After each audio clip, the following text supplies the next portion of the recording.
Good morning, students. Till now, we have discussed the importance of three sectors of Indian economy and their interdependence. Yesterday, we discussed the comparison of the three sectors on the basis of GDP and employment. From the graph 1, 2, and 3, we conclude that tertiary sector has become the most important sector of Indian economy as far as the GDP is concerned. As far as the contribution in employment is concerned, still agriculture sector has the most important role in our country.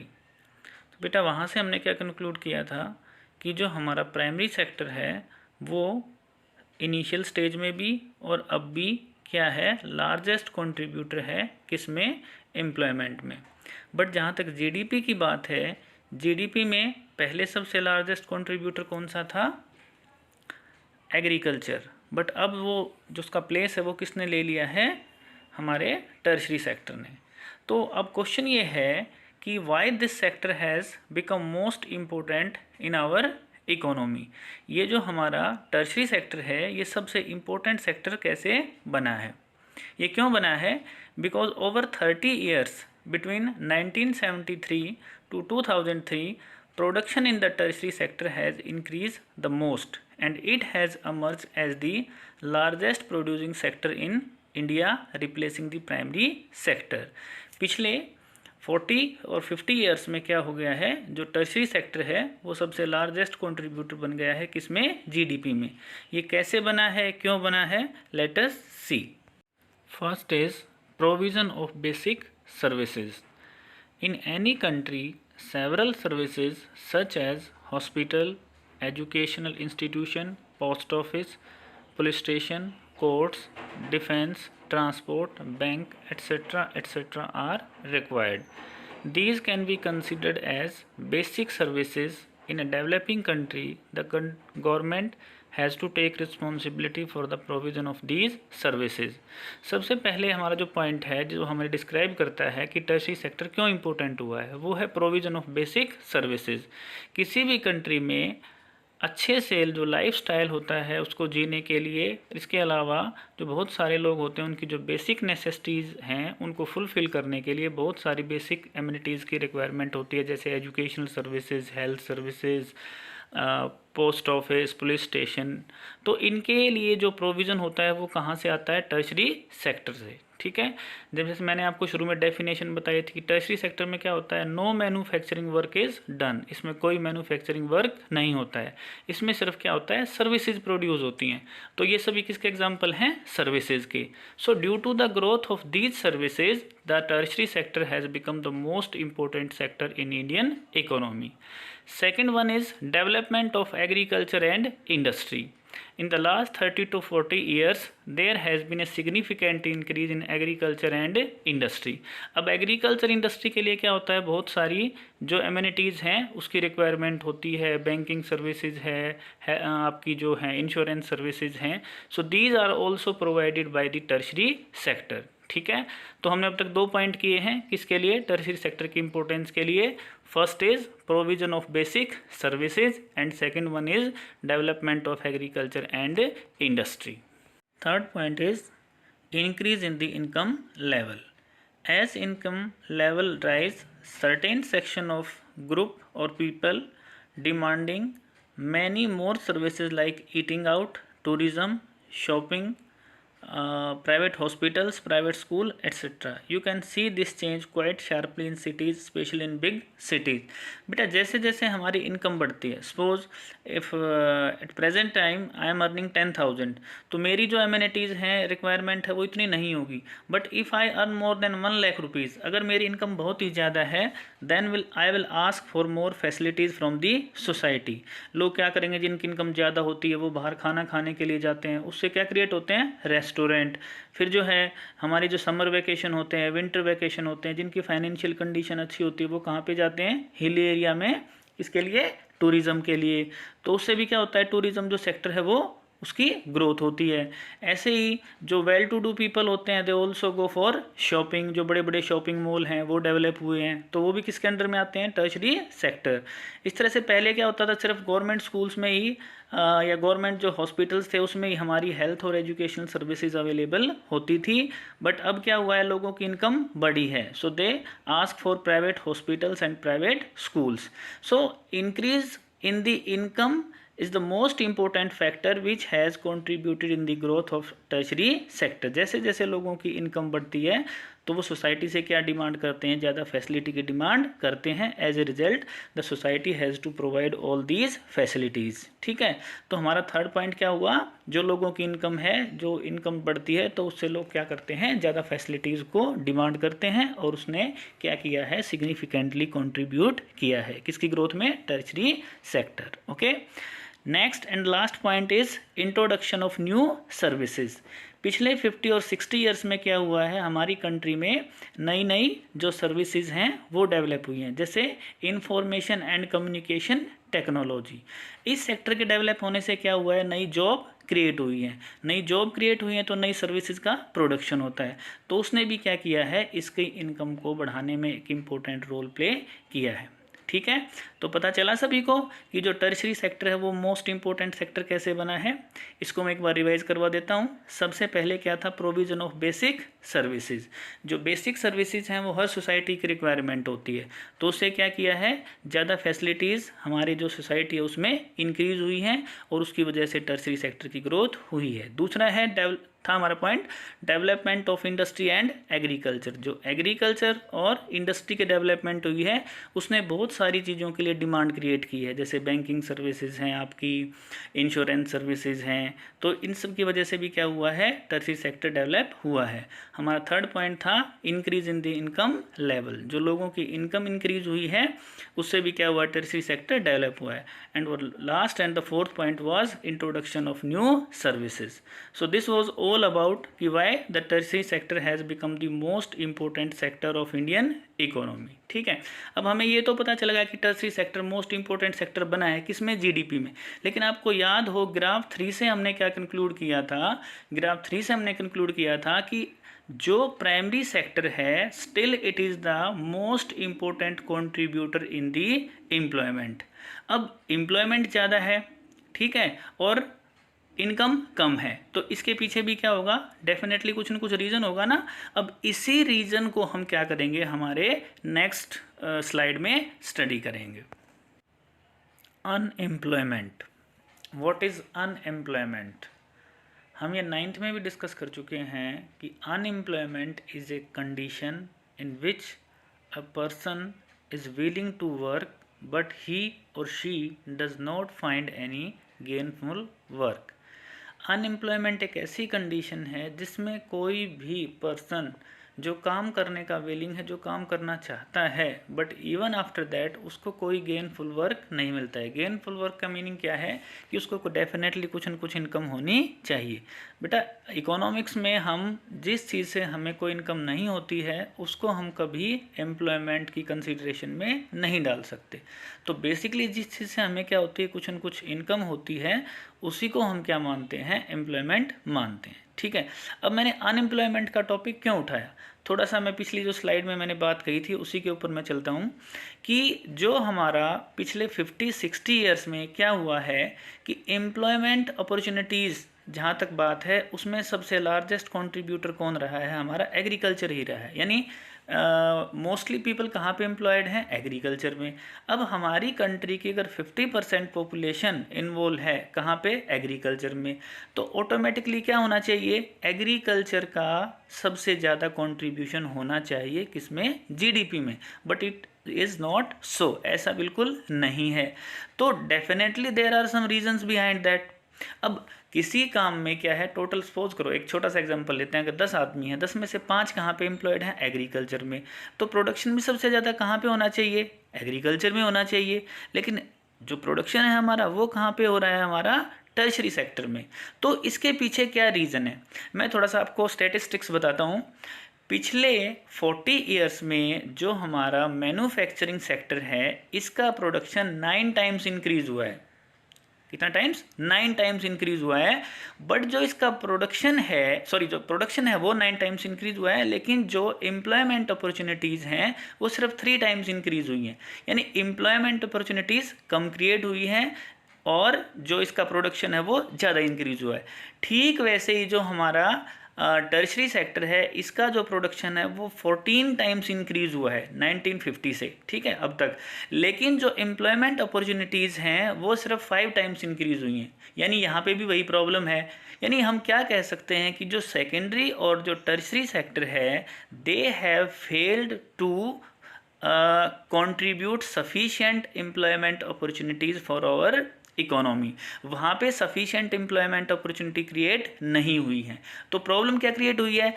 As a result people are force to work in agriculture. लोग मजबूर हैं agriculture में काम करने के लिए, because they do not have any other alternative. उनके पास और कोई अल्टरनेटिव नहीं है। तो मैं क्या कह सकता हूँ कि 50% जो हमारी पॉपुलेशन है जो कहाँ पे एम्प्लॉयड है? एग्रीकल्चर में। There is no need for them, उनकी वहाँ पे कोई ज़रूरत नहीं है। वो अपनी चॉइस से एग्रीकल्चर नहीं कर रहे हैं, बट उनकी एक कंपल्शन है। Why? Because there is no employment for them in manufacturing and the tertiary sector. अगर उनको मैन्युफैक्चरिंग सेक्टर में यानी इंडस्ट्रियल सेक्टर में या हमारा जो टर्शरी सेक्टर है, अगर उनको वहाँ पे सफिशेंट एम्प्लॉयमेंट अपॉर्चुनिटीज़ मिल जाती तो वो कभी भी एग्रीकल्चर में काम नहीं कर सकते, ठीक है। So they are force to work over there, वो मजबूर हैं काम करने के लिए, ठीक है। तो यहाँ पे हमारे सामने एक प्रॉब्लम क्रिएट हुई है। प्रॉब्लम क्या क्रिएट हुई है कि our agriculture sector is facing the problem of disguised unemployment. ये 9th में हमने किया था। डिसगाइज्ड अनएम्प्लॉयमेंट, छिपी हुई बेरोजगारी जो हमें नजर नहीं आती, ठीक है। अब मैंने मान लिया एग्रीकल्चर का हम एग्जाम्पल लेते हैं। वहाँ पे क्या है, कोई भी एग्रीकल्चर एक्टिविटी है, वहाँ पे सिर्फ 5 कितनी है पर्सनस की रिक्वायरमेंट है, बट वहाँ पे अगर 10 लगे हुए हैं, ठीक है। तो अगर उन 10 में से अगर मैं 5 को रिमूव कर देता हूँ, विल द प्रोडक्शन सफ़र या प्रोडक्शन डिक्लाइन होगा? डेफिनेटली नहीं होगा। तो इसी सिचुएशन को हम क्या बोलते हैं? Disguised unemployment. बेटा अनएम्प्लॉयमेंट 2 तरह की होती है, एक तो होती है ओपन अनएम्प्लॉयमेंट, एक होती है डिसगाइज्ड अनएम्प्लॉयमेंट। ओपन अनएम्प्लॉयमेंट क्या होती है? जिसमें आदमी आपको साफ नज़र आता है कि ही or she is not employed.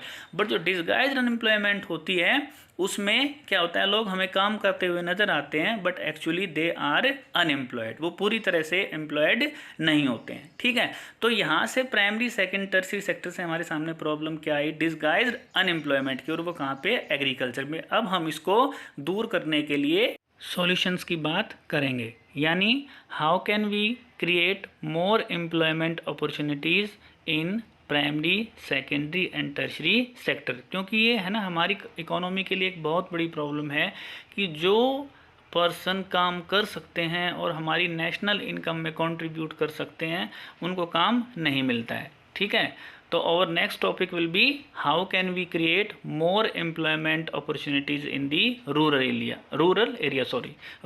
मैंने क्यों बोला? क्योंकि मोस्टली जो आपकी अनएम्प्लॉयमेंट की प्रॉब्लम है वो कहाँ पे है? रूरल एरिया में। Role of government in generating employment. हमारी जो गवर्नमेंट है वो क्या रोल प्ले कर सकती है इस कंटेक्स्ट में? जो हमारी अनएम्प्लॉयमेंट की प्रॉब्लम है कहाँ पे? रूरल एरिया में। सबसे पहले है development of education and health sector. अगर मैं एजुकेशन सेक्टर की बात करूँ तो according to the study of planning commission 20 lakh job can be created in education sector alone. अगर हम अपनी एजुकेशन सेक्टर को और एक्सपेंड करते हैं तो अकेले एजुकेशन सेक्टर में ही 20 लाख जॉब जो है नई क्रिएट हो सकती हैं। ठीक वैसे अगर हम हेल्थ सर्विसेज को इम्प्रूव करें तो वहाँ भी बहुत पॉसिबिलिटी है कि नई जॉब क्रिएट हो सकती है। तो अगर हम इन दोनों सेक्टर को इम्प्रूव करते हैं तो हमारी काफ़ी हद तक जो डिसगाइज्ड अनएम्प्लॉयमेंट की प्रॉब्लम है रूरल एरिया में और अर्बन एरिया में, उसको काफ़ी हद तक हम रिमूव कर सकते हैं। Second is development infrastructure in rural area.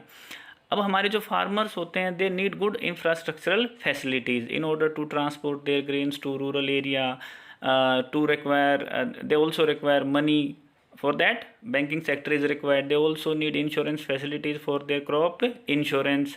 तो उनकी क्रॉप्स के इंश्योरेंस के लिए या उनको जो पैसे की ज़रूरत होती है उसके लिए, या जो रोड वगैरह है वो अच्छे होने चाहिए उनके ट्रांसपोर्टेशन के लिए।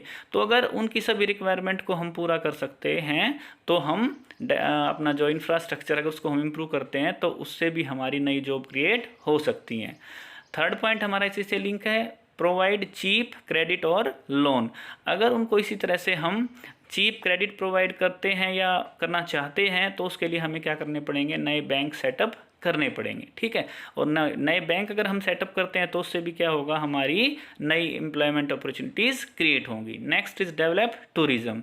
अब इंडिया जो है, India is a land of diversity.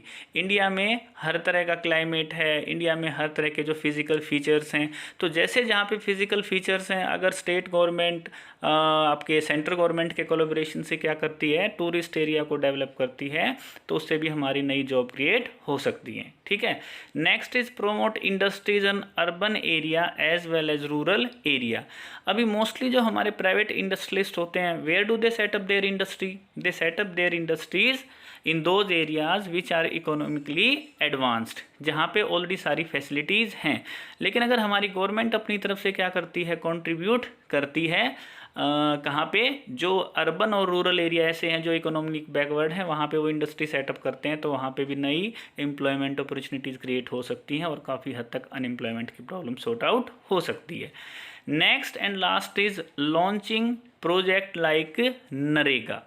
NREGA ये 9th में हम कर चुके हैं, national rural employment guarantee act, ठीक है। ये हमारा जो टॉपिक है ये अलग से आता है हमारा 5 मार्क्स में कि नरेगा क्या है, नरेगा के प्रोविज़न बताइए। अब ऊपर मैंने जितने 5 पॉइंट डिस्कस किए उनको हम एकदम इमीडिएट इफेक्ट से क्या है, इम्प्लीमेंट नहीं कर सकते, ठीक है, लेकिन एम्प्लॉयमेंट की रिक्वायरमेंट तो अभी है। तो गवर्नमेंट ने क्या किया है, इमीडिएट इफेक्ट से नई एम्प्लॉयमेंट अपॉर्चुनिटीज़ क्रिएट करने के लिए बहुत सारी स्कीम्स को लॉन्च किया है। उनमें से एक स्कीम का नाम क्या है, नरेगा। पहले ये नरेगा था, अब इसका नाम क्या हो चुका है, MNREGA, Mahatma Gandhi national rural employment guarantee act. अब हम नरेगा को डिटेल में पढ़ेंगे, okay. NREGA, national rural employment guarantee act 2005। 2005 क्यों लगाया, because this act was passed in the year of 2005. It was passed by central government. अभी मैंने आपको बताया कि एम्प्लॉयमेंट अपॉर्चुनिटीज़ क्रिएट करने के बहुत सारे क्या होते हैं, तरीके होते हैं, बट उनको हम इमीडिएट इफेक्ट से इम्प्लीमेंट नहीं कर सकते। बट जो बहुत सारे हमारे सेक्शंस हैं सोसाइटी के, they need immediate what, employment, उनको भी क्या चाहिए, रोजगार चाहिए। तो ऐसे लोगों को विद इमीडिएट इफेक्ट रिलीफ देने के लिए और central government has passed national rural employment guarantee act in 2005, ठीक है। इसमें क्या किया गया है, इसको सबसे पहले तो ये डिस्कस करते हैं कि इसको कहाँ पे लॉन्च किया गया था। जब स्टार्टिंग में इसको लॉन्च किया गया था, this scheme was launched in 200 most backward district of India. हमारे इंडिया के जो सबसे बैकवर्ड 200 डिस्ट्रिक्ट थे उसमें इसको लॉन्च किया गया था, बट ये सफिशिएंट नहीं था। तो बाद में क्या किया गया, this scheme was extended to 600 district. बाद में इसको 600 डिस्ट्रिक्ट में क्या किया गया, एक्सपेंड किया गया। 600 डिस्ट्रिक्ट कौन कौन से, हमारे जो सबसे बैकवर्ड हैं, जहाँ पे लोगों को इमीडिएट इफेक्ट से किस चीज़ की रिक्वायरमेंट है, एम्प्लॉयमेंट अपॉर्चुनिटीज़ की, ठीक है। अब इसके प्रोविज़न की बात करते हैं। This act provide 100 days assured employment to all rural household. जितने भी गांव में रहने वाले लोग हैं, जिस जिस डिस्ट्रिक्ट में इस स्कीम को लॉन्च किया गया है, वहाँ पे सभी को क्या मिलता है, 100 days का एम्प्लॉयमेंट मिलता है, ठीक है। तो इसमें करना क्या पड़ता है, first of all that person has to approach the local panchayat, जो जिस गांव का भी वो रेजिडेंट है उसकी पंचायत से उसको अप्रोच करना पड़ता है। तो अपने नाम को वो क्या करता है, रजिस्टर करवाता है, ठीक है। Within 15 days of his or her registration the gram panchayat provides him or her employment opportunities. If the government or the panchayat fails to do so, अगर उसको ऐसा करने में वो फेल होती है, then person is entitled to get the unemployment allowance. उसको क्या मिलता है, बेरोजगारी भत्ता मिलता है, ठीक है। तो इसमें दो चीज़ें इंपॉर्टेंट हैं, एक तो क्या है, employment, number of days of employment, 100 days का एम्प्लॉयमेंट मिलता है। और दूसरा क्या है, अगर ऐसा उसको नहीं होता है तो उसको अनएम्प्लॉयमेंट अलाउंस मिलता है। और ये कितने डिस्ट्रिक्ट में है एट प्रेजेंट? 600 डिस्ट्रिक्ट के अंदर। The work will of the type which will in future help to increase the production from land will be given preference under the act। इसमें उन काम को प्रेफरेंस दी जाती है जिसको हम क्या है, मशीन से या और किसी से करवाने की बजाय मैनुअल लेबर से उसको हम प्रेफरेंस देते हैं। तो बेटा अब तक हमने क्या किया है, हमारा जो फर्स्ट डिवीज़न था किसका, सेक्टर्स ऑफ इंडियन इकोनॉमी का, किसके बेस पे, नेचर ऑफ एक्टिविटीज़ के बेस पे, उसको कम्प्लीटली हमने क्या किया है, कवर किया है। प्राइमरी एक्टिविटीज़, सेकेंडरी एक्टिविटीज़ और टर्शरी एक्टिविटीज़, तीनों को हमने डिटेल में स्टडी किया। फिर उसके बाद उसकी जो इंटरडिपेंडेंस थी उसको हमने डिस्कस किया अच्छी तरह से।